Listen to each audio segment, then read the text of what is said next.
So, hello everybody. It is me, Demetra Kaye, and I am sitting here with Donovan, the recovering Democrat Sadiq, also known as the Black Yul Brenner. And I saw somebody in the comment section say, "Hey, he does kind of look like Yul Brenner." So, anyway, welcome.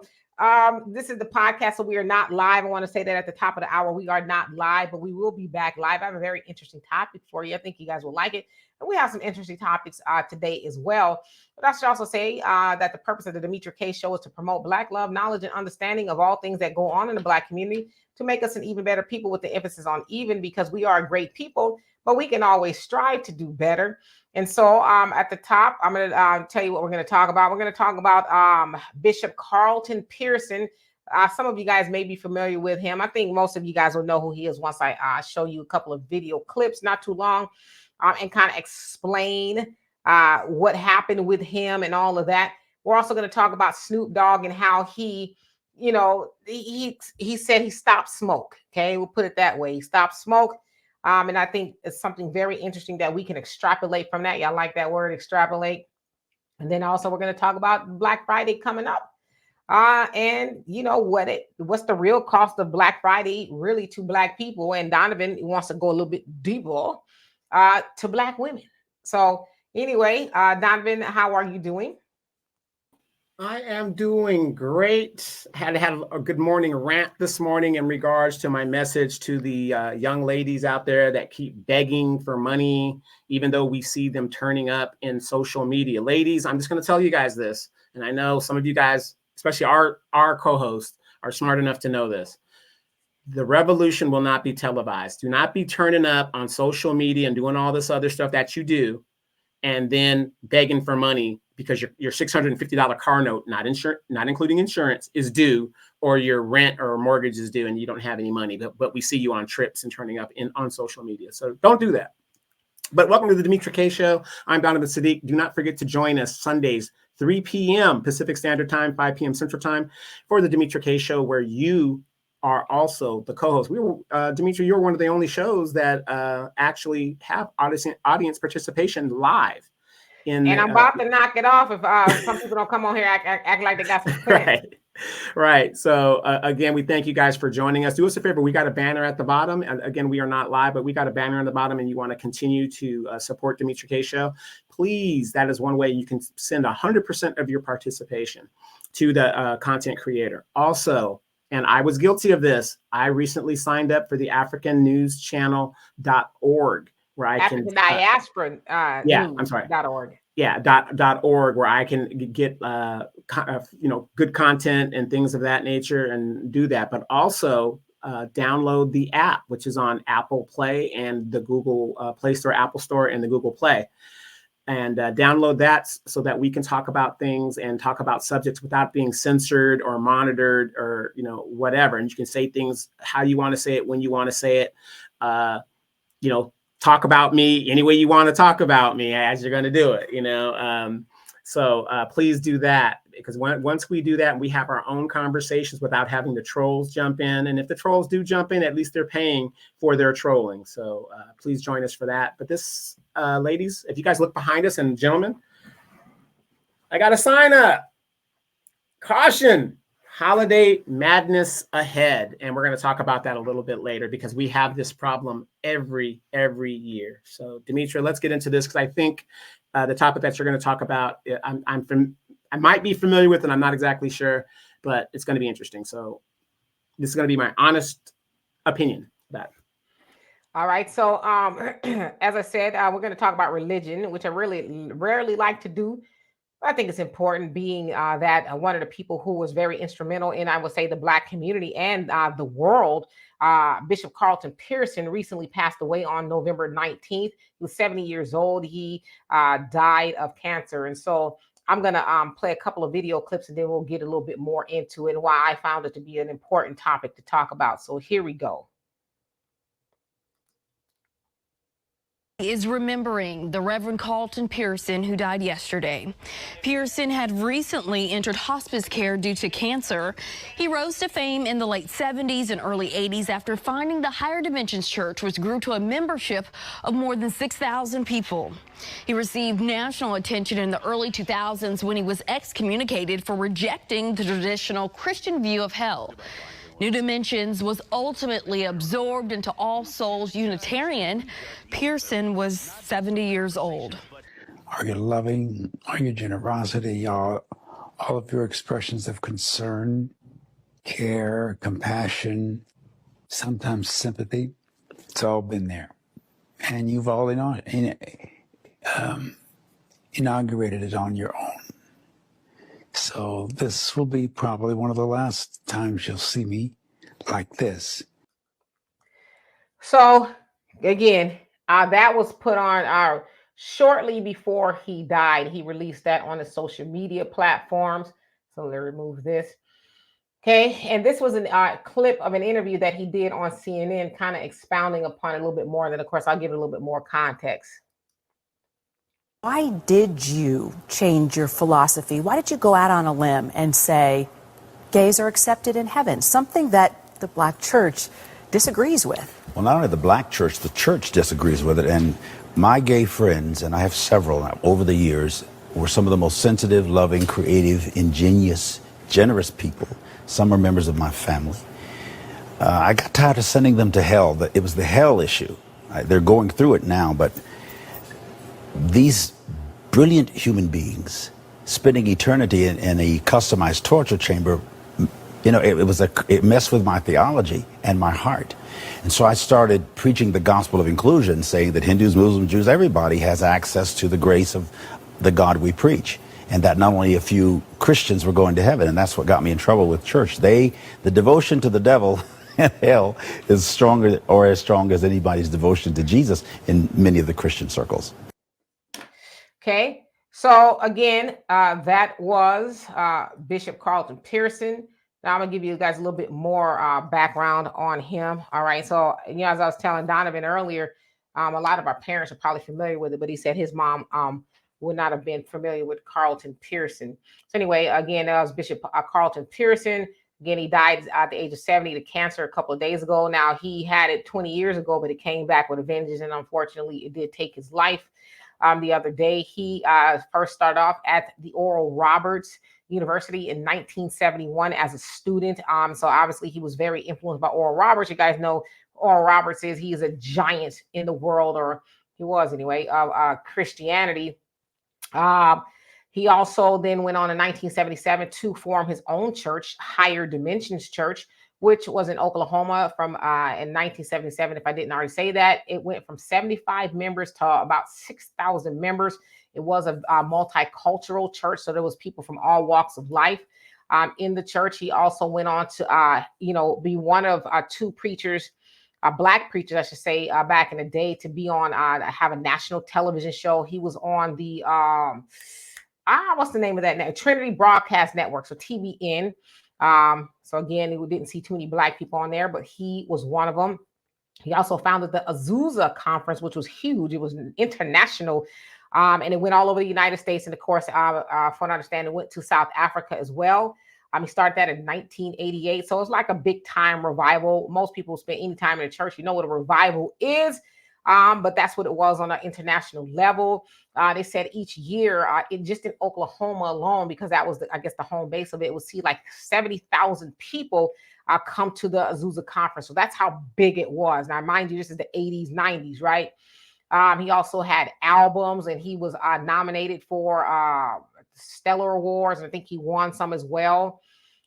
He influenced presidents, kings, and other leaders around the world.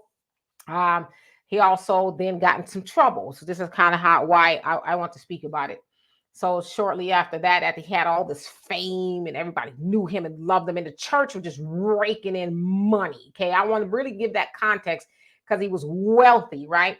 So then one day he changed his ideology and says, well, Jesus didn't just die for Christians. He died for everybody.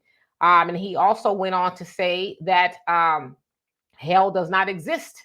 And as y'all heard him say there, I just refuse to keep teaching that hell is some sort of a torture chamber for people who aren't going by the rules of the Bible. Now, I'm paraphrasing, but that's pretty much what he said. So he ended up getting a lot of trouble. Oral Roberts and a whole bunch of other religious giants ended up shunning him and, excommunicating him from, Christianity and all of that. His church then went from about 6,000 people to only dozens of people, right? So that's how much money actually left his church. And so then shortly after that, I think he had ended up going to San Francisco, if I'm not mistaken, and he ended up with the All Souls Church. And it was based off of universalism, which basically meant all inclusive. We include everybody, gays, straight. And he said he really wanted to minister to people who, was of the faith, but more so people who had been shunned from the church for whatever reason, whether they were gay or they did something or they didn't agree or they were unmarried. Because y'all know back in the day, a woman or a girl come up pregnant in church, you didn't see her anymore. The church was guilty of that as well, like hiding her and stuff. So he wanted to really include everybody, outcasts and stuff. And so he was also labeled a heretic, like, oh my God, how dare you, teach people that that hell doesn't exist? Because that's really where the rubber hit the road for people in religion, especially Christianity. Because you guys know that when we go to church, one of the crux of the church and kind of keeping people there is, well, if you don't do A, B, C, and D, you're going to hell. So he said it got to a point, of what you said at the end of the video, that it got to the point to where Christians stopped talking about God as much. They kind of really talk more about the devil, really to kind of keep people held hostages. So again, he suffered a lot of backlash, but eventually he did, kind of come back to, I think it was some people even argue more prominence after he weathered that storm of everybody shunning him. And then later on, people came back and said, we're sorry. One of those people was Eddie Long. You guys know Eddie Long, Bishop Eddie Long. He was a staunch advocate against homosexuality. Then it came out later on, that he was accused of doing some things. And there's even a movie about him, Honk If You Love Jesus. And also Carlton Pearson, he has a movie on Netflix. Y'all should check it out. It's a docuseries called Come Sunday, and it documents all of what I kind of just told you. But I want to have that conversation just for a little bit about why I agreed with Carlton Pearson and his stance on moving away from the hell doctrine into the all-inclusive doctrine. So Donovan, what say you? Well, that's interesting. Never heard about him. I'm a hardcore Catholic, and we don't like to listen to other religions' doctrines and blasphemy against what we believe.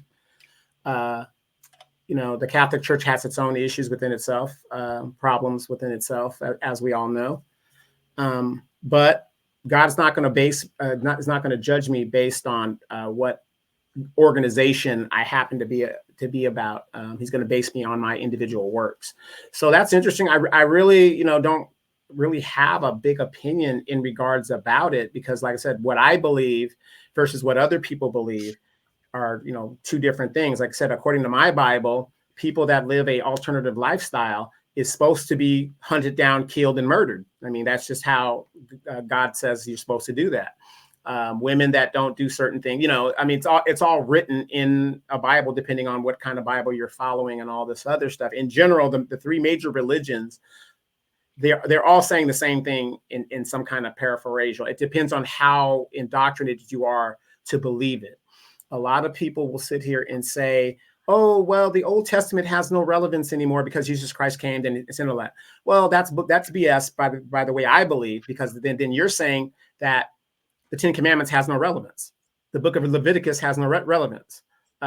These things that tell you how to live have no relevance. See, so it all depends on what and how deep you believe. Now, as a Catholic, these bishops and pastors and Baptists and Methodists, and my father was a Methodist, by the way. My mother was a Catholic, but my father and my grandmother, hardcore Methodists. We're taught that those people really don't have an organized religion. I mean, it's organized within, the civilian world, but that's just how, we're in general taught. So the teaching that there is no hell, I would disagree with that, because Black people are living in hell every day here on the earth. So it's kind of tough when you're talking about religion. It's a tough thing, and like I said, I believe totally different than a lot of people. Like I said, you bring up these guys like Bishop Eddie Long and things like people. I know you guys find this hard to believe. I did not watch The Cosby Show. I did not watch A Different World because I lived overseas, and of course, when you live overseas, the military thing, the media is controlled, so they're not going to show black shows in a positive light to black, it's just the way it is. I know people just refuse to believe that, but again, it's all to what you're exposed to. So all of these, which I call, and this is me, not Demetra, all these pimp pastors, I don't pay them no mind. I don't pay them no mind at all, because Jesus hung in the streets. Jesus was in the streets. Jesus wasn't a millionaire. He wasn't a billionaire. I mean, Sermon on the Mount, he fed thousands. And I just have no respect for these pastors that are outside and have these congregations and they have the nice cars and the Mercedes and stuff. I just don't have it. So it's interesting. I wish the man luck. And now he's going to find out if his belief is correct, because now he's standing in the face of his maker. Yeah. So I'm very open about myself in regards to religion. And I know a lot of times, especially when we do the live shows, the conversation tries to go there, and I don't really like to, because like I said, I could tell who reads the Bible and who doesn't, and I could tell who are quotologists and who are not. And there's a lot of people who are in the church who are quotologists. They can quote scriptures, but they don't live the scriptures. They got a few in their pocket that they can dig out, and usually it's to condemn other people. But they never talk about the one that says, worry about the log in your eye while you're worrying about the splinter in mine, right? So that's why I kind of don't like to talk about it. But another reason I don't like to talk about it, and I'm going to talk about today, obviously, is because we're never going to agree, which is kind of why I don't subscribe, I should say, to religion, because religion does teach us to be divided. It's very divisive. The religion, because as you said, too, as a Catholic, y'all were taught not to believe or listen to anybody else's doctrine at all. And I think you said a key word: indoctrination. Religion is very indoctrinating, to where it does indoctrinate us. Yeah, I mean, if you look at some of what's going overseas right now between Israel and Hamas, and the Gaza Strip and all that, that's really kind of just based on religion. Well, we're better than you because we're this religion and we're better than you, blah, blah, blah, right? So that's personally why I don't subscribe to it anymore. As you guys know, I was born into the Nation of Islam. I do still adhere to a lot of the teachings and things like that. As my father is a Muslim and has been since he's 19. He's almost 80 years old. So he's been in there. Then later on in life, I became a Christian. And I did that up until, I would say, the last 12 years, maybe ago or so. And I just left it all. And I personally, also, there's a couple things that changed my mind about being religious. One is I really learned about philosophy, and philosophy asks us, how do you know, right? That's really the tenet of philosophy. How do you know? And I also read a book, Outwitting the Devil, that said that religion is one of the things that really messes people up, because you cannot live in faith and fear at the same time. When we go to church, a lot of it, as Bishop Carlton was saying, it's based out of fear. Most of the time you're sitting there after the choir sings, you are pumped with fear. Then if you go to a black church for 2 to 3 hours, going to hell, you're going to hell. If you do this, you're going to hell. And God condemns this and God condemns that. And the pastor going to go right out the back door and get with his side hoe. You know what I'm saying? So they tell you that to keep you. And I know, and I'm not trying to be disrespectful, because I know that some of y'all go to church, so please don't take it that way. This is why I would ask y'all to come to a higher vibration and think just with us for a minute. Because those teachings, a lot of teaching in the Bible, yeah, they make a lot of sense, but a lot of times in church, going to hell is one of the things that keep you obedient, right? It keeps you subservient. It keeps you in fear. It keeps you sowing a seed of faith, when that seed of faith is the last that you will have until payday to feed your family. So you're sowing a seed of faith to the pastor on Sunday, and then he gonna go, to the steak 48 with his family while you sitting up at the table talking about, well, how we gonna divide this loaf of bread until we get paid? But you done sowed a seed of faith. So another thing too is, and this is just my opinion, I could be wrong as the day is long. Hell, I even might go to hell. I don't know. I hope not. But you know, the pastor shouldn't ask you to put yourself in harm's way. A lot of times too, religion robs you of your own wisdom. In that Bible, it tells you to, be wise and all those other things. But when you go to church, a lot of times it tells you actually the opposite, because in your mind, in your heart, you're like, well, I got $20 to payday and I got some mouths to feed. But then you hear this pastor, sow a seed of faith. Oh, well, a man robbed God. Yes, do tithes and offerings, and you not step. So then you go against your betterment of, your own wisdom and a whole host of things. And then you do it. And then God, and I don't even put this on God, but that seed of faith may never show up. And then maybe God is saying to you, well, you big dummy, you had the seed in your hand and you gave it to somebody else who's getting a lot of other people's seed, So to Bishop Pearson's point, does hell exist? And I always say that. I don't believe Black people going to hell. I really do not. As much hell as we've been through on this planet, let alone in the United States, you mean to tell me there's more? Like there's more hell for Black people to experience because of what? You know what I mean?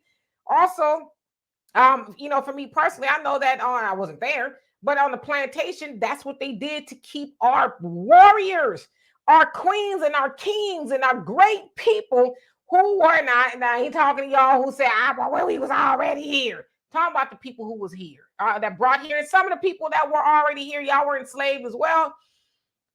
Those people, they were taught with religion to go against their innateness, right? They wanted to rise up, but they were told, if you do this, you're going to hell, or just let Master do any and everything to you, your mama, and everybody else. And then later on in heaven, you're going to be washed white as snow, and all these things will be behind you. But a lot of our ancestors who were slaves, because I read a lot of slave, I slipped my mind. I got a lot going on in my head. They're not testimonies, they're narratives. Narratives, yes, slave narratives.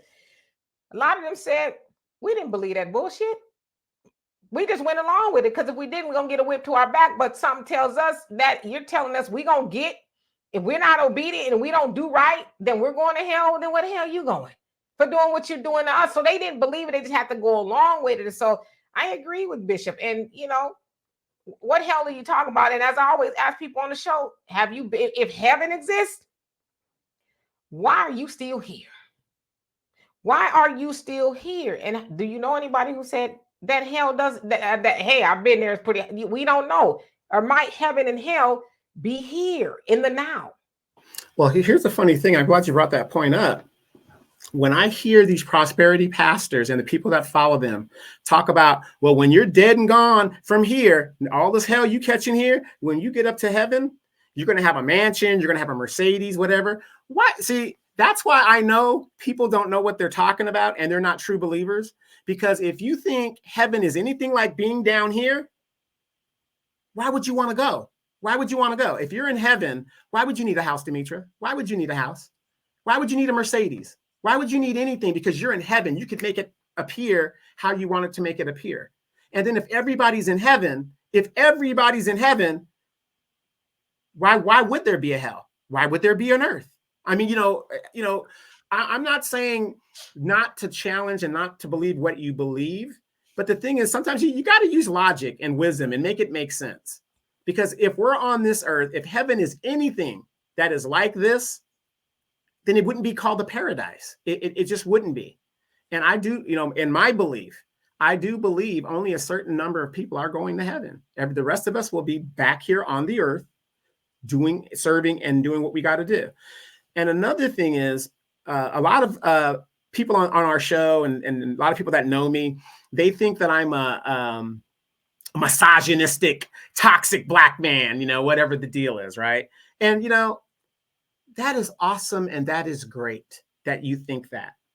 But there's a difference in how you think it, because I have studied Islam, have been to the Middle East for a long, period of time. It ain't like I just sat in the United States and was studying. I went to the Middle East and asked questions and did things while I was over there. And I follow Islam for the discipline, because one thing Catholicism doesn't have is discipline. They keep telling you, no matter what this person does to you, forgive them, forgive them. And another bad thing about Catholicism, which I never understood, I could go out and murder you, rape you, whatever it is, whatever it is, right? And then I confess my sins to the pastor. He'll tell me to say 30 Hail Marys, 12 Our Fathers, and all my sins will be wiped away. And I would do that constantly. I would go back, and I'm still a Catholic to this very day, but the things I have to use wisdom in how I go about my religion. But I want to bring this up. We talk about faith, and you talked about faith in your opening there. I admire the Muslims because of their faith. We got all these Christians that talk about they believe, and then when the rubber meets the road, they're not believers, or they're not strong believers. You've got these Muslims out here, and let's just take the radical ones. They believe so firmly they are willing to kill themselves in the name of God, right? And I kind of look at those people and I say, wow, that's some faithful stuff. I mean, I'm going to go ahead and do this, and I'm going to get 7 virgins in heaven, and they actually believe this stuff. Now, I've been in the military for a long time. Most of your military people are Christians. I've seen some guys when I was in the Middle East. They weren't doing any of that. I mean, their faith was so, oh, no. Well, you don't worry about it because, you're doing a righteous thing, and, God's going to take care of you according to your religion. Well, no, man. It's just crazy how they feel. So me as a Catholic, when people call me a misogynistic or whatever, no, what I'm doing is what my faith dictates that I do. I am a firm believer that when Adam and Eve rebelled in the Garden of Eden, God gave men and women certain roles. I fundamentally believe that. And notice that when we go against those roles, we have gender wars. We have sexuality problems and all this other stuff, all this stuff that's messing up because people are rebelling against God. And I always say this in my defense. If God set this stuff up according to the Bible, and to all you people out there that are Christians, and it's in your Bible, who are you to go against it? Yeah, so I kind of too want to touch upon, you said in Catholicism, you just say, forgive me, fathers, and all this other stuff, and you're forgiven. See, that's another thing too. I find with religion, I just think for me, either you're good or you're not. And I don't think you need a religion to dictate that, because like you said, repentance really should be changed behavior. But if you get to say, oh, forgive me, Father, for I have sinned, and he says, well, say a couple of Hail Marys and you're good. It's like, are you really good? Did you change in your heart, or was that something verbal that you said and you did in order to be absolved of whatever you just came in from doing? I would constantly fornicate. When I was younger, I would fornicate and knowing I was wrong or whatever deal, and I would go back and get the forgiveness, and then I would go ahead and do it again. Like you said, I did not change my behavior at all. Yeah, so that's kind of where I thought of it too, is like, and which is why I can not understand their behavior, but I understand why priests did what they did, messing with the kids and all of that other stuff, is because they got up in the booth with each other and say, hey, I did it again, Father. Okay, well, say you're sorry, and then they go back to doing it, because repentance, as I said, is supposed to be behavioral change. Like you've turned from that. You're no longer acting that way. Consequences, right? Well, not even consequences. It's just, I'm not doing that anymore. In my heart, I'm a changed person, right? I'm changed. Because I remember when I was going to church, Bishop, is what we called him. He said there's some people who are incapable of change. He says there are some people who will come up to this altar right today, say, oh, Father, I'm sorry. Oh, forgive me, Lord. All that other stuff. And he said before they get to the car, they're going to pick it all right back up and then start all over and come back again. So some people in the club Saturday, back there Sunday, asking for forgiveness. Yeah. Some people are just incapable of change. So to say I'm sorry, forgive me, and then you come right back, it's bogus is what it is. And I think it's playing with God. But you know what? Man did that. God did not do that. God said, hey, I need you to stop doing what you're doing. change, and he also gives us free will, right? But then man puts all these things in place so he can be absolved of the things that he does not want to change from. And that's why I said a lot of times in religion, it's just really, it's, I don't know, it's a lot of times it's a money grab, but it's to give people this this false hope and this dogma and, you know, all this stuff, which is why I changed from it. And another thing too, when I was a kid in church, and somebody asked, well, will you be able to have sex in heaven? And they was like, well, no. And I'm like, I don't want to go then. You know what I'm saying? Because, you know, not that I'm doing any of that now, but if you think about it, it's like, why would I not want to do that? You know what I mean? So I was like, I don't know if I want to be. They also say that heaven is like sex. You know, that's what the feeling is. You know, when you're in heaven, you're just enthused. You know. So yeah, but those of us that are on the earth, yeah, we're gonna still have sex and stuff like that and do all that good stuff. Yeah, so I don't want to find that out. You know, I don't know. And I feel like for me personally, I'm a good person. So, you know, if there is a heaven, I know I'm going to go because I'm a good person. I don't do harm to people. Why do I got to go to a church, give my hard-earned money? Because, you know, as Jay Electronica said in, is it One with the Infinite? I forget the name of the song. It wasn't in my mind. But he says his grandmother told him, hell, the church, the church, the work, the people going to church to pray or whatever the case is, but the work is on the outside, right?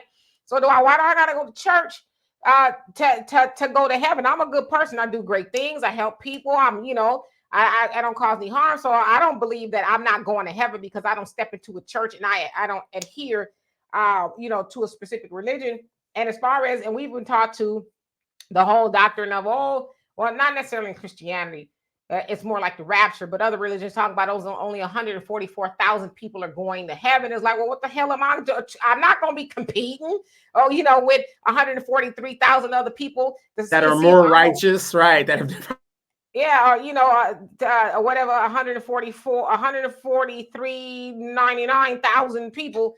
See if I'm gonna make it into heaven. I mean, I don't think God would want us to do that to kind of compete, to see who can be the better person or whatever. But I think also religion does not teach us to be good to ourselves as much as we should. Because I should be taught to be good to myself. We're always taught to be good to other people, which you should, but we're not. That the emphasis is not on that. Be good to yourself. Be good to yourself sometimes. Because a lot of people go to church, they're good to everybody else. They're good to the pastor. They're good to this and that and this and that. And then they go home and they live quiet lives of desperation because they weren't taught to be good to yourself too. And also the other thing with religion, we're taught about God, but we're not taught about God. We're not taught about the gods that we are. And listen, one thing I do know is the Bible. It says that you are made in my image. Well, if you're made in the image of God, that makes you God. But I know that makes Black people nervous. That's blasphemy. You're going to hell because you said, no, I am a God. I'm a God. And that's why I said too, we don't teach, we're not taught about that with ourselves. Love yourself. Because if you really feel like and believe that you are a God, there are things that you are not going to do to other people. It's just a fact. Because when you're a God, you act God-like. And you see yourself in that, in your reflection in the mirror, you see God. You see God. You don't go and harm other people. But when you can sit up in the church and say, oh God, last week, stole some money out the offering. Oh, I cheated on my wife. Oh, just say a couple of Hail Marys, you'll be all right. Your ass gonna be right back there doing it again because instead of you going in the booth and saying that, the priest should say, hey man, listen to me, have some self-respect. Have some self-dignity. See yourself as God, or not maybe the God, but a God. And then your attitude about the things you're out there doing will change. I want to say this last two about fornication. I don't believe that you should spread your seed with everybody. I've never been that type of woman or girl. I never have. But I've learned too from Paulo Coelho, who wrote The Alchemist and a whole bunch of other books that I've read by him. He says man-made sex perverted. Man-made sex perverted. Sex is not perverted unless you're doing perverted things with it. But especially in America, we've been taught that sex is evil. It's so dirty. Most of us that have been in the church, anytime we laid down to have sex, we felt like a lightning bolt or someone was going to come strike us in the act because we were taught that it was just so bad. Oh, I can't, instead of saying, well, it should be between people who love and respect each other, not just spreading it wide and busting it open for everybody. Well, yeah, again, if we read our Bible correctly, if you're a Christian, it says that the marriage bed cannot be defiled. Anything goes on to that, which means God promotes marriage. He doesn't promote sex outside of marriage. It's a thing that's ordained in God. So, depending on how you believe. But I want to bring up this real quickly before we transition. Now, notice when you were saying 10 Hail Marys and whatever, and you can go about your business, whatever. And that's how the Catholic Church kind of works. And when I was there, and I'm still a Catholic, not unfortunately, but that's what I believe. You go the way your parents teach you. It's something that's just ingrained into your being. Like I said, a lot of Black people, we are raised to be Democrats. Just it's ingrained in us to do that, right? Not to be independent thinkers and to think for what's best for us independently for ourselves. But I noticed that they go, oh, what's 10 Hail Marys, whatever, and just go about it, right? It's no big deal. Notice that the Catholic religion is a European white man's religion. It's not really geared for Black people, which is why I always said, why am I having conflict dealing with this religion? I'm always finding contradictory things in regards to me as a Black man, according to my religion. And that's something, we have to take in accord. And I'll be the first to admit it. The Catholic religion is not a Black man's religion. It's not. The Jewish religion, of course, we know the original Jews are Black, whatever the deal is. And, Jesus looked like a Black man and all that other great stuff. So we know that is something that's a little bit more natural. The Islamic religion, that is something that is more natural to the Black man.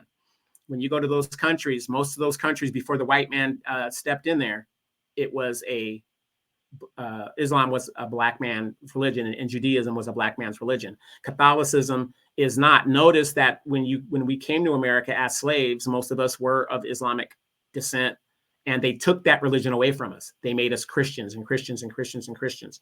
What is the only religion of the major three that persecuted people because you did not accept the religion? The Christian religion. Especially the Catholics during the persecutions and all that other stuff. The Catholics persecuted people when you did not accept Christ. We're the only ones that did it. See, so when I talk to my fellow Black Catholics, I'm not saying I have conflict in how I believe. I just kind of notice that this is not a natural religion for Black people. It's just not. There's a lot of contradictory stuff into it. But my faith is so strong in what I believe, I'm going to go with it. But at the same time, like you said, being a person who has logic and stuff, I'm just going to be a good person. That's what I'm going to do. I'm going to be a good person to the best of my ability. To me, there's nothing wrong. If I have to incorporate the discipline of Islam to make me be a better person, I'm going to do that. And that's what I've decided to do. I'm going to be disciplined and be a good person and be a good Catholic the best way that I can. But some of the things in the Catholic regime, as we know, there's a lot of problems in the Catholic Church that they don't like to reveal. You see it in the movie The Godfathers and all that other stuff. You got murder, you got mayhem, you got all this stuff, money missing. Catholics approved the Nazi regime. I mean, we've got a lot of stuff in the Catholic religion. So I believe God is not going to judge me based on my organization that I am affiliated with. He's going to judge me on my individual works. And in the Bible, it actually says that. Yeah. So, and I also want to just kind of give it context, because a lot of people, we talk about marriage. If you're not married, you're not doing it right. Yeah. And the Bible does says, a man is to, leave his family and a woman vice versa and cleave on to one another. But there's never nothing in the Bible talk about no ceremonies, no preacher, no certificates, none of that other stuff. That stuff came into play when man put their own adaptation, if you will, onto marriage. If you ask me, complicating things. Of course, you have all these laws and stuff, and next. That's right. I should have as many women as I can afford. Damn it. Well, not even that. Just man made it more complicated than it needed to be. When back in the day, the man left his family and he cleaved onto his wife, and that meant that they were married. But as I said, all this other stuff was added on to it. You got to get these certificates. And so a lot of times you hear men say it's hard. I've heard somebody tell me that it's easy to get married, but it's hard to get out of it. And that may be true. But, don't blame women for that. Blame man. Man made all this when he made, religions and all this other stuff and all these things and stuff. Back in the day in the Bible, people would say, okay, And then you have to get the blessing from the father and all that kind of stuff too. This the woman you want to be? Okay, yeah. Y'all go and do your thing. It wasn't, well, we got to do all this, that, and the other. We did that. So that's why it pays to really study and understand what it is that you are subscribing to. Because like I said, whenever I thought about being involved with religion, it didn't seem easy. You know what I mean? I like, and even like I said too, going to church, they got this thing that's called church hurt. I won't necessarily say I had church hurt. I had some church disappointment because I had a lot of heinous things that did and said to me in church by these people who were highfalutin Christians, and they knew the word really well.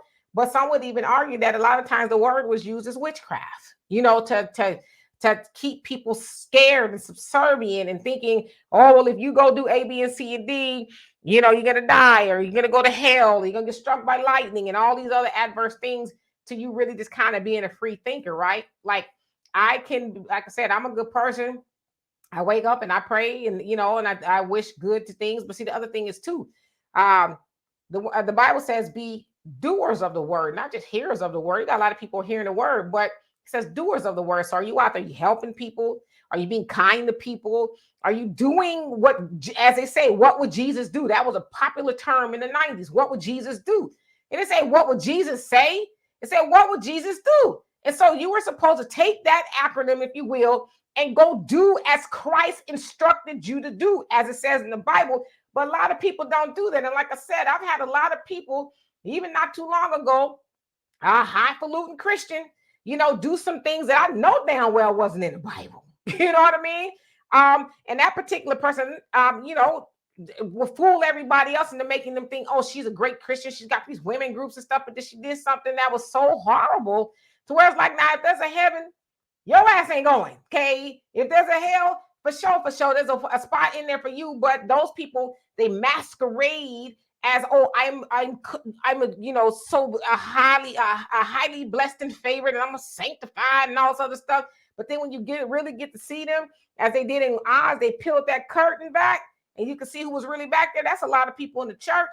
They highfalutin liars, highfalutin people who got a lot of Bible scriptures, as I said, quotologists running out of their mouth, but they don't live by none of that stuff. They use a lot of those scriptures to condemn other people who will not be manipulated by religion.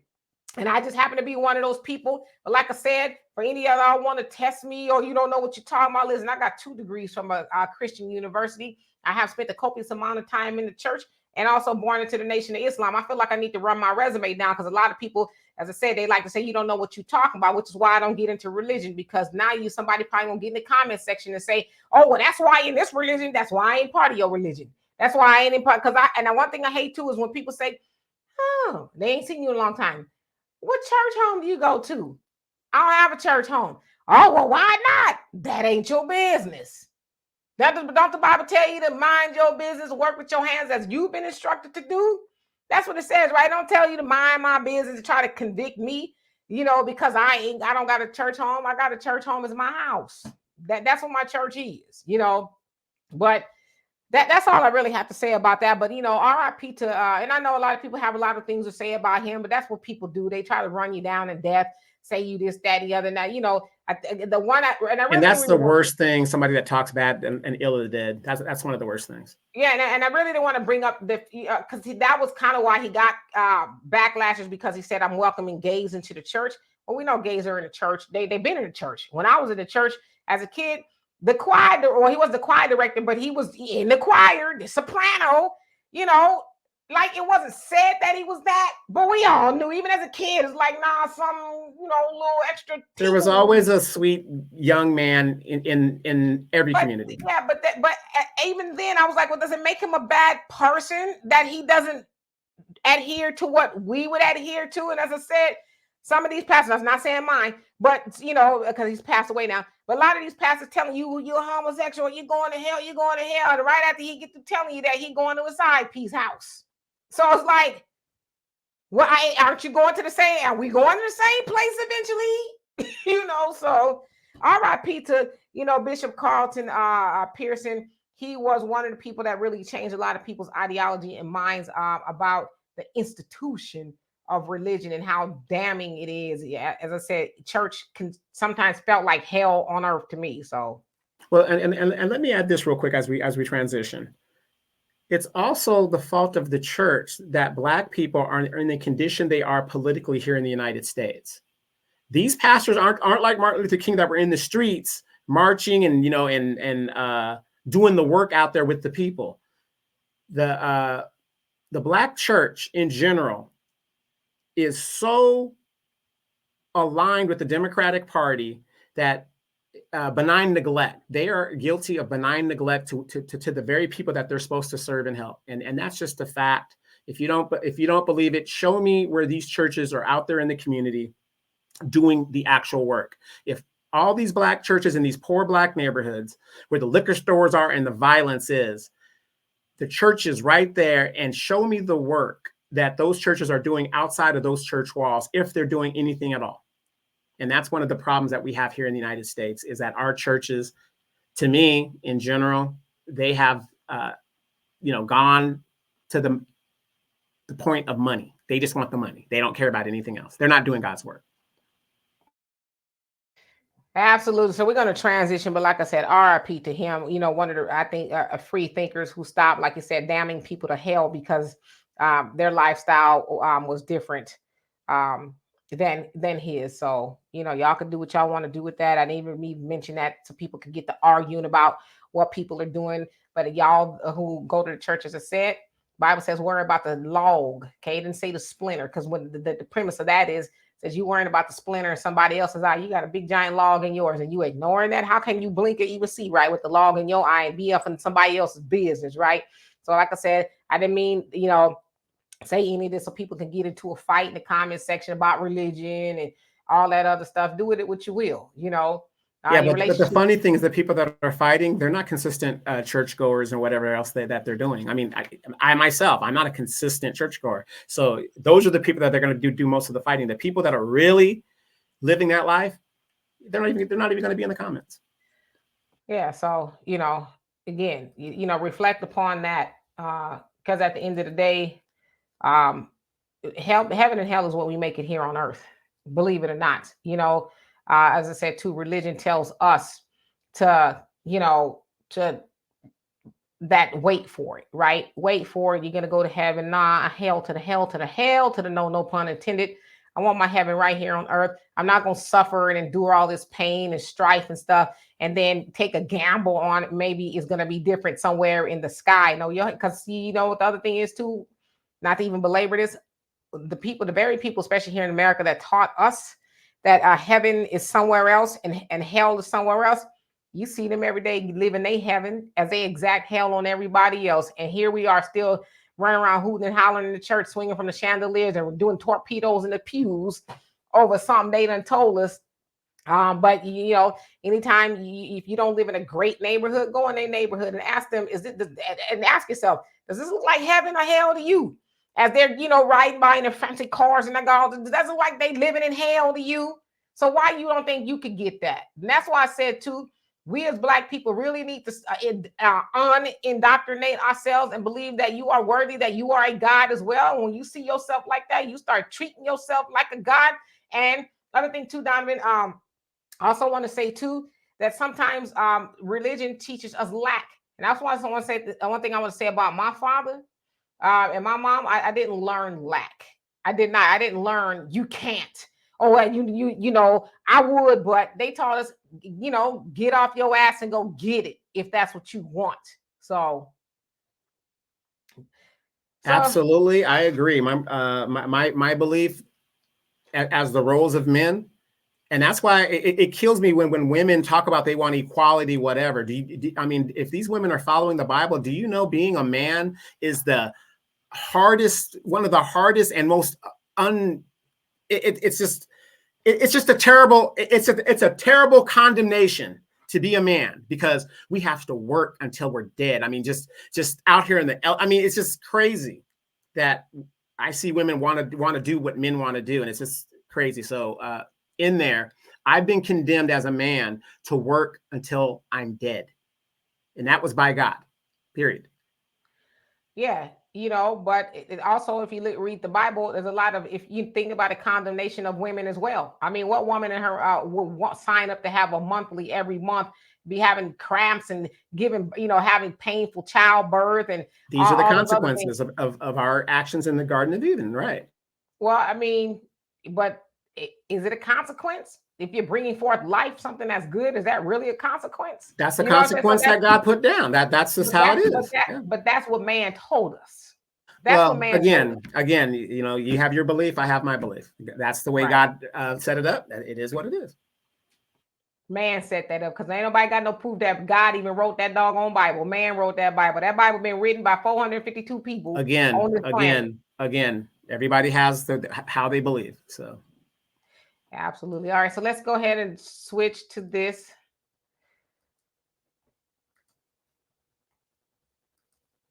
Okay. So not too long ago, our dear brother Snoop Dogg, Calvin Brodus, as some may know his government name, he posted this on his Instagram. Wait, I got to interrupt you. Who the hell is this in this picture? That's Snoop. Are you sure? Positive. This looks like a 70-something-year-old man. But okay, go ahead. A 70-something-year-old man with almost 200 million in the bank. So no. Well, my point is smoking, alcohol. Let me get into it, brother. Let me get into it. Go ahead. So, brother Snoop Dogg, he posted this on his Instagram a couple days ago, and it took the world by storm. Says, after much consideration and conversation with my family, I've decided to give up smoke. Please respect my privacy at this time. And then the signature Snoop Dogg. Okay. Now it got millions of likes, millions of views from everybody you could think of in the industry. Everyday people were, oh my God. And, you know, we're with you, Snoop. You could do it. And this, that, and the other. You had other influential people like Meek Mill said, hey, you've inspired me to stop. I went to the doctor and he says that I have onset emphysema from doing it. So you had a couple of people who kind of gave their testimonies and things like that. And so I was one that was like, I don't know, because he says, I finally decided to give up smoke.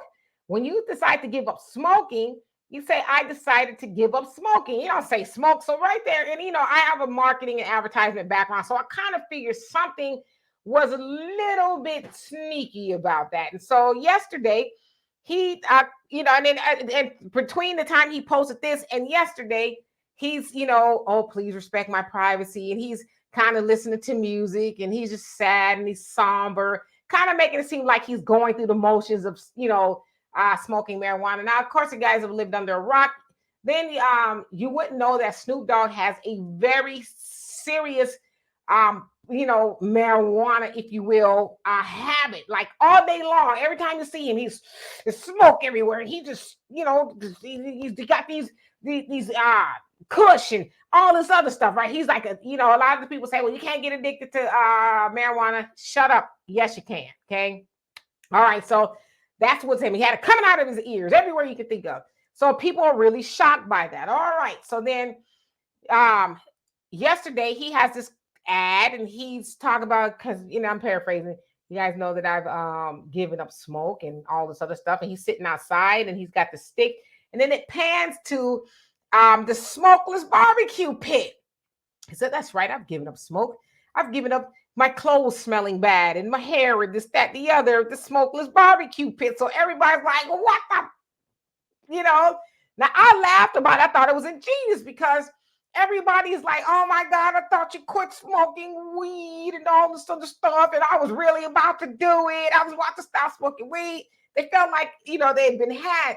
But to me, it says the bigger picture is you haven't been had, you've been influenced.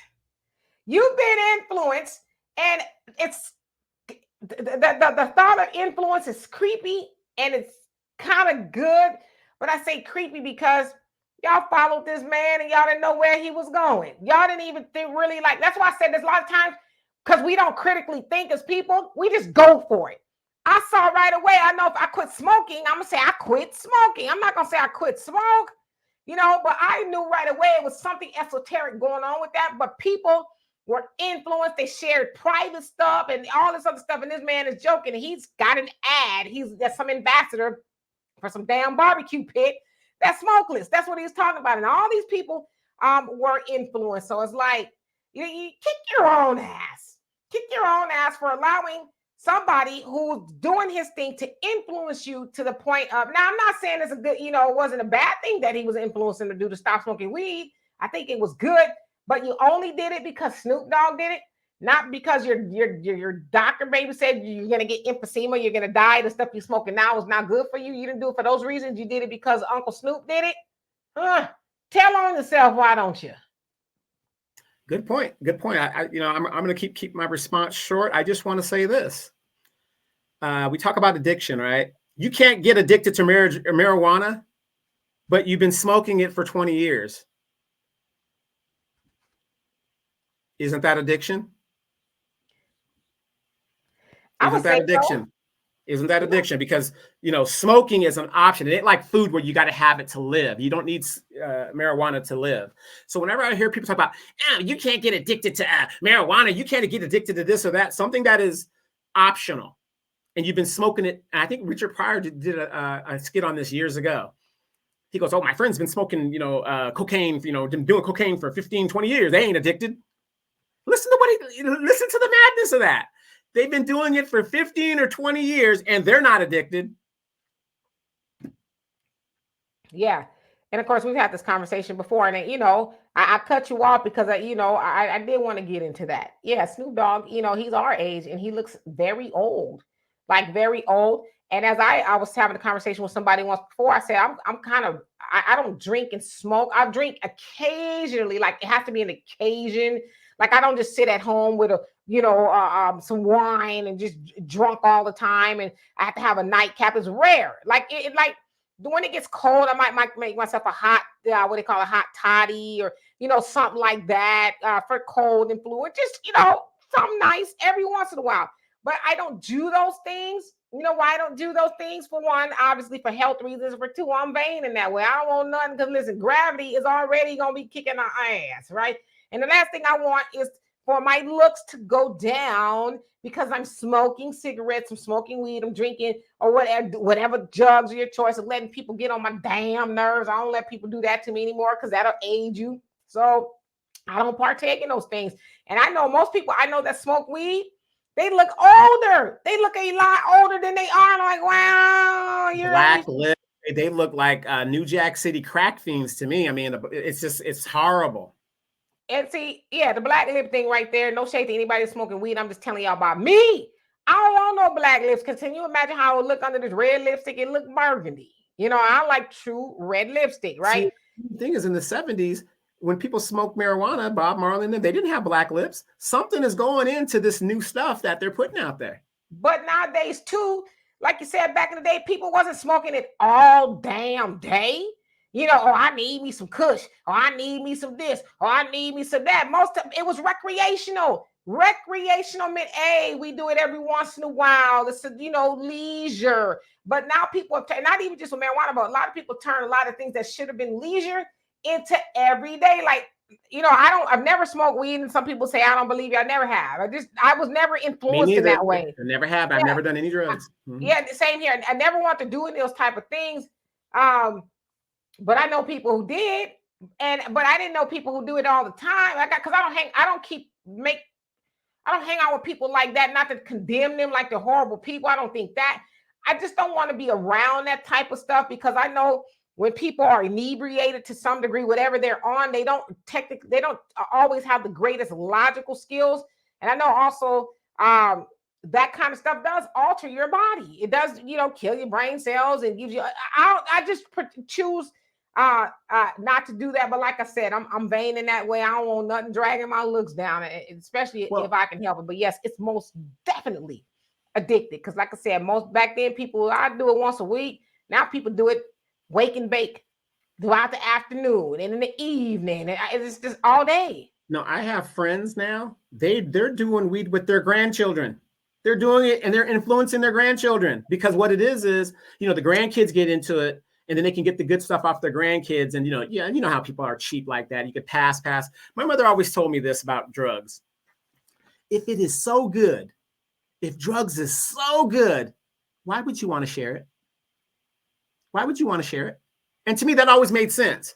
Why would you want to give me something if it's that good? Because a good example, if I had an iPhone, whatever, the newest iPhone, it's the only one that's ever going to be made. Why would I want to give it to Demetra when it's the only one that's been made? There's only a couple of them in the world. And I would never understand that. But I have friends now, and they're addicted, even though you keep telling them that they're not. When you are sitting there smoking weed with your grandchildren, you're addicted. When you are at the park as a parent watching your little children play and you're smoking weed watching them play, you're addicted. You're addicted because there's a time and a place for everything. Like you said, back in the day, okay, whatever. But like you said, they get up, they go to bed. You got people that are getting ladies, when a guy can't get a job and he smokes weed, I can almost guarantee he has a drug conviction on his thing. And by the way, Joe Biden, if he really wanted to do something, what happened to since marijuana is legal and all this other good stuff, why hasn't he expunged people's records for weed convictions? Why hasn't he done that? Why? Another thing too. Mm-hmm. No, go ahead. No, yeah, I was gonna say, I tell you all the time, I used to sell life insurance and things like that, and that's one of the things that come up on your application. Have you ever, smoked marijuana or anything like that? And they usually tell you like the last 10 years or whatever the case is. And depending on how much life insurance that you're applying for, they're gonna do a drug test on you. They're gonna draw blood and all that stuff. And so you lying about it, they ain't gonna help, right? Because life insurance company, they make money if you live, not die. Because if you are smoking weed and because they consider that a risky behavior. So if you're doing that stuff, they want to know so they can decline you. And the other thing is, when you get declined for life insurance, it usually goes into like an MIB, medical something. Forget the name of it. It's a bureau, and it goes into that database that you have been declined for life insurance, and it'll say why. So, and the other thing too is, certain jobs, they want to know. They want to know if you smoke marijuana, and then a lot of times too, if you get a conviction, that's on your record, and you can't get a job because why? You are a risk. Now, I say that to say, because like I said, when I used to do life insurance, I had to ask people that. And a lot of times they would tell me, and I'll say, well, we're going to turn it in anyway. Hopefully you won't get declined. But it's amazing because a lot of times they say, oh, I had that, a couple years ago when I was younger or whatever. So when we're young, we don't think about being adults and being fully functional adults. Now, what I mean by fully functional adult is you're going to have to get insurances and, be responsible for different things. And then when it comes time, you say, okay, let me quit. Playtime is over. I really want to, get down to brass tacks and all of that. And you get declined. Then it starts to come back to you like, damn, there really was consequences, even though nobody really knew, or I thought that was on my record. I got arrested for it and a ticket for it, and I didn't think it was going to come back to haunt me. I didn't think the life insurance company would know. Then that's when it really starts to dawn on you, man, I should have probably been a little bit more responsible when I was younger. But as I said, it's all, and that's why I said I personally don't want to be with somebody who engages in that type of behavior, because as we were talking about, the Bible says evil communication corrupts good manners. So eventually, I'm with a man that's smoking weed. How soon before I'm doing it? Because it gets more and more palatable. It gets more and more acceptable. Not saying that I'm demonizing people do it. I'm saying for me, who's to say one day he'll say, oh, you need to lighten up, try it. All that. And plus, I'm one of those people, I'm very big on my hygiene. And my daughter will tell you, Donovan has told you how long it takes me to get ready. I'm big on my hygiene. So I don't want to smell like nothing other than today. Let me tell y'all a story real quick. Today I'm smelling like Carmina by Creed. Creed, if you guys, Donovan, remember we saw the Creed up in the airport. I was like, hey, why don't you be a good friend to buy for me? He was like, hell no, I ain't buying this $400 bottle of perfume. Big money. Big money. Well, guess what showed up at my door the other day? The new.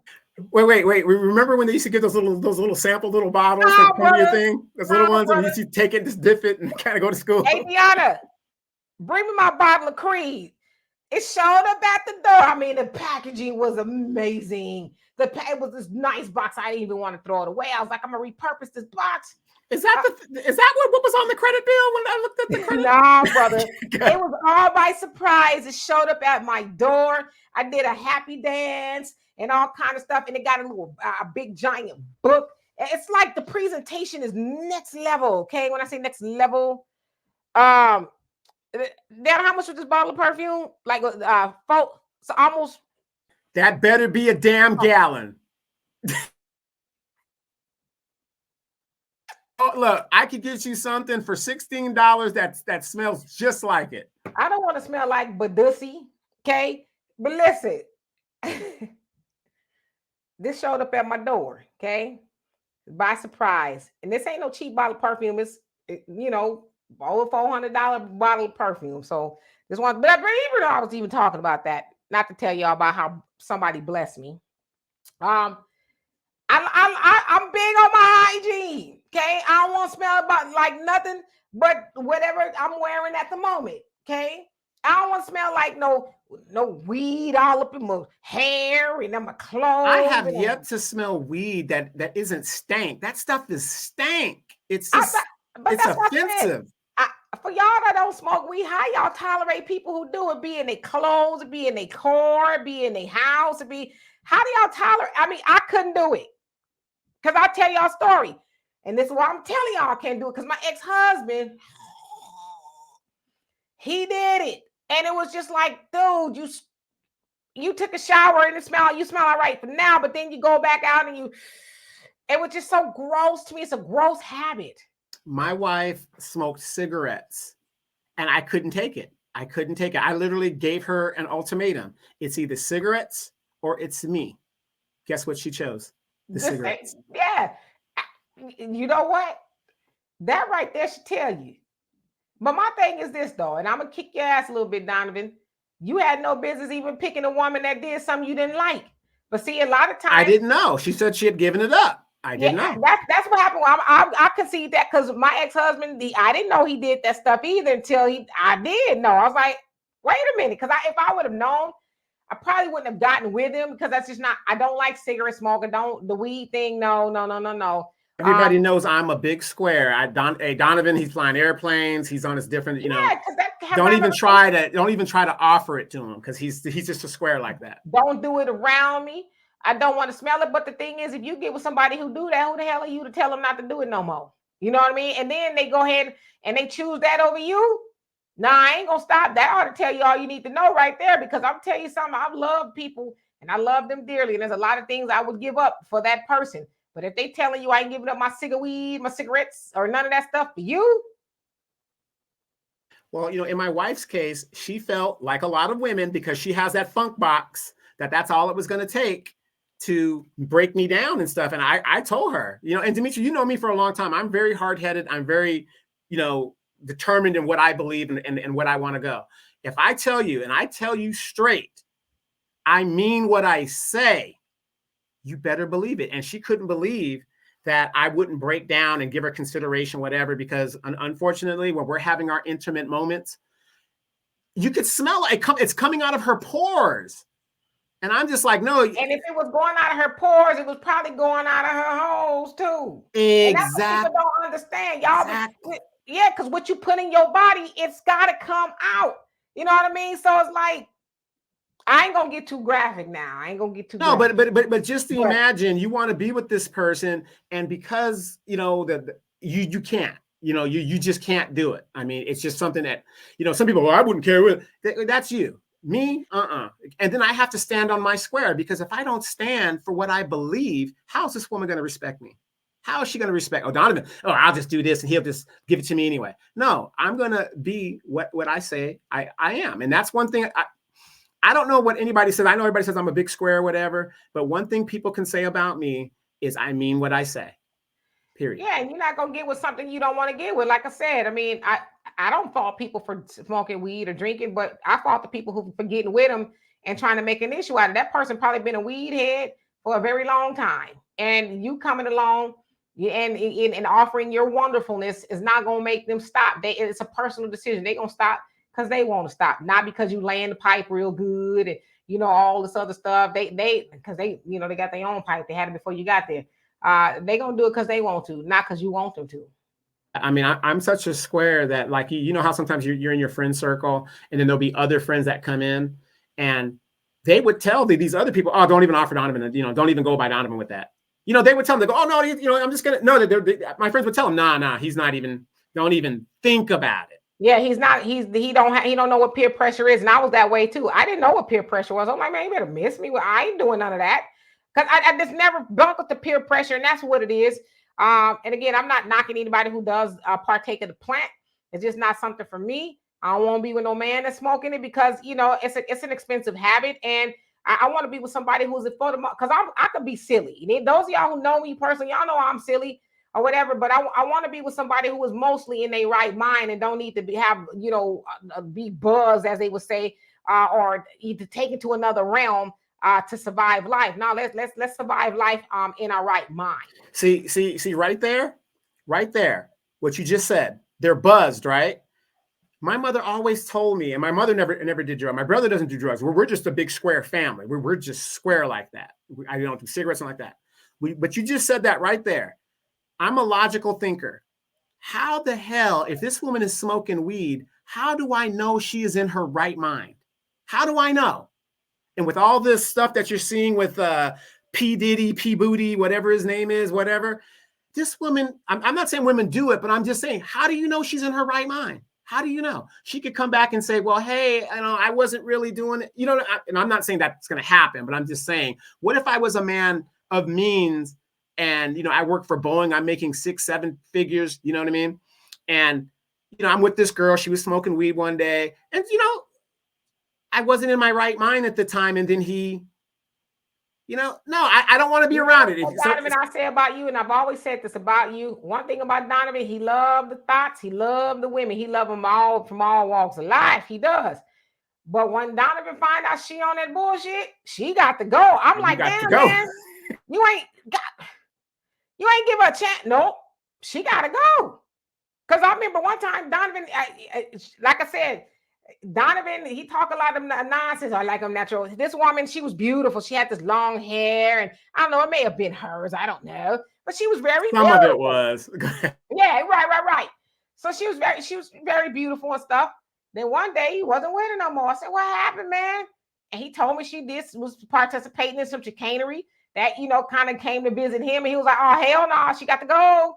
He said, "This is the kind. If I'm your man, you had these conversations with me before you go off doing crazy stuff." But I got stuff to lose. I can't have people coming knocking on my door because you out there being silly. And he let her go. But now I'm gonna tell you, the reason why I brought natural her, big booty too. Oh. And I'm bringing her up as an example because I know there's a lot of men that be like, "Baby, don't worry, I got you. I'm gonna make sure."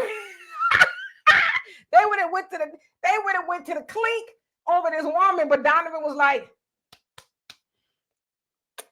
"I'm gonna miss you." And I hated it. I mean, I hated letting her go. But again, remember I tell you guys, I wasn't raised in the United States. My value system is a totally different. I was in a secured military environment where everything has consequences. When those policemen showed up at my door asking me questions, and I'm like, what? You didn't even know what was going on. Yeah, I was like, what? What are you talking about?